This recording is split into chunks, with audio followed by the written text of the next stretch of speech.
Ang Pilipinas ay binubuo ng mahigit 7,000 isla.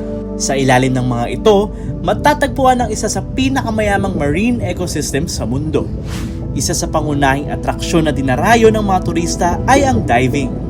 Sa loob ng 7 consecutive years, kinilala ang Pilipinas bilang world's leading diving destination.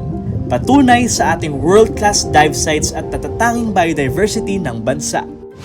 Upang masiguro ang kaligtasan ng mga diver, nagpatayo ang Department of Tourism ng 10 hyperbaric chambers sa mga pangunahing destinasyon tulad ng Camiguin, Cebu, at Puerto Galera. Kasalukuyan ding itinayo ang mga pasilidad sa Boracay at Negros Oriental. Noong 2024, isa sa mga programang inilunsad ng Department of Tourism ang Philippine Dive Experience sa Anilao, Batangas, kasama ang mga bisita mula sa iba't ibang bansa.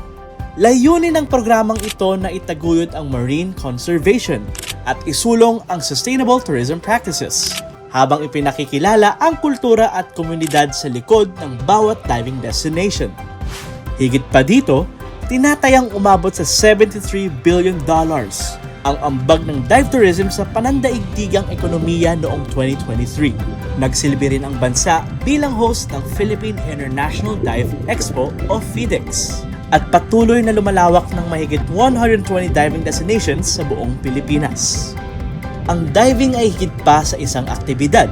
Ito rin ay isang responsibilidad. Ito ay isang pagkakataon upang tuklasin, pahalagahan, at pangalagaan ang ating karagatan. Dive into the Philippines, kung saan ang bawat pagsisid ay hakbang tungo sa mas ligtas, mas matatag, at mas napapanatiling turismo. Ikaw, paano ka magiging bahagi ng pangangalaga sa yamang dagat ng Pilipinas?